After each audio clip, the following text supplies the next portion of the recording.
Of the next Fox News town hall, 2 weeks from, I believe, yesterday, hosted by, once again, Chris Wallace. Last night, Chris was up in New Hampshire with millennial mayor of South Bend, Indiana, Pete Buttigieg. If you saw it, it was an interesting hour.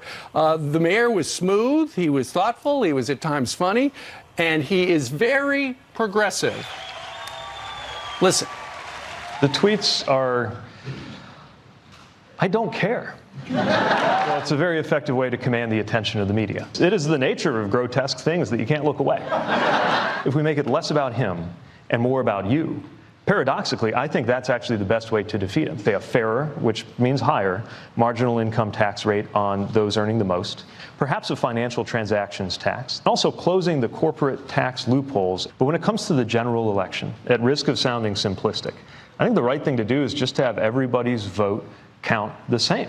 Look, states don't vote, people do. I believe that the right of a woman to make her own decisions is a national right. We've gotten away from the fundamental question of who gets to draw the line. And I trust women to draw the line when it's their own life. You know, like you said, he is very measured. He knows how to answer these questions. He's a politician. But if you're going to go to the polls and vote for him, you've got to know where he stands on these issues. He's extremely progressive. Wants to get rid of the Electoral College. Right.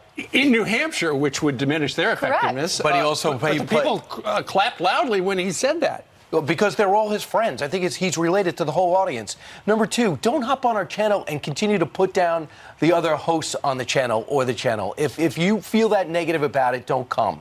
Because for him to go out there and take shots of our primetime lineup without going on our primetime lineup shows, to me, absolutely no courage. Right, Number three, the other thing that's flat out wrong is that the tax cuts were for the rich. They weren't.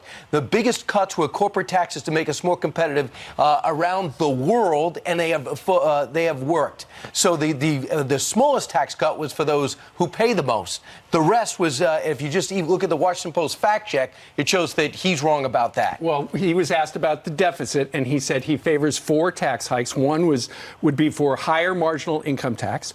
The second would be some sort of a reasonable wealth tax. He did not specify what that was. A financial transaction tax, going after the people who are making the money by making money in the stock market, et cetera. And the fourth is closing corporate tax loopholes. Not a word about spending.